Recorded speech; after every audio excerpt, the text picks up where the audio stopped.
ભગવાનનું દર્શન કરવા જઈએ ને મંદિરમાં મૂર્તિની સામે ડોળા એમને ઉઘાડા રહી જાય તો મનમાં સમજી લેવાનું કે આંખમાં કંઈક પડ્યું છે, આંખમાં કંઈક બીમારી છે.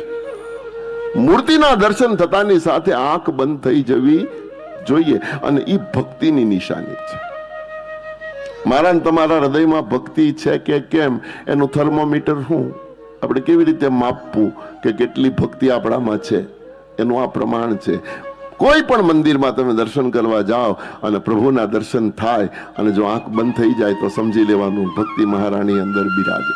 એના કરતા આગળ તપાસ કરવી હોય તો મૂર્તિની સામે સ્તુતિઓ અને સ્તોત્રો ગાવાની ઈચ્છા થાય તો સમજવાનું કે આપણે જ્ઞાનમાં રાચીએ છીએ, પણ મૂર્તિ સામે ગયા પછી મોઢું બંધ થઈ જાય અને આંખમાંથી આહુની ધારા વહેતી થાય ત્યારે સમજવાનું ભક્તિ રાણી હૃદયમાં બિરાજે છે. આ સ્વયં ભગવાન રામે આપેલા શબ્દો છે. પંચવટીમાં લક્ષ્મણે સવાલ કર્યો હતો કે પ્રભુ તમારી ભક્તિ આવે એની નિશાની શું, અને એ વખતે ભગવાન રામે લક્ષ્મણને કીધું હતું જે મમ ગુણ, એટલે કે હે લક્ષ્મણ, મારા ગુણગાન ગાતા ગાતા હૃદય પુલકિત થઈ જાય, કંઠ રૂધાઈ જાય, આંખમાંથી આંસુની ધારા વહેવા માંડે, શબ્દો બંધ થઈ જાય ત્યારે સમજવું કે મારી ભક્તિ આવી છે. આ ભક્તિની નિશાની છે.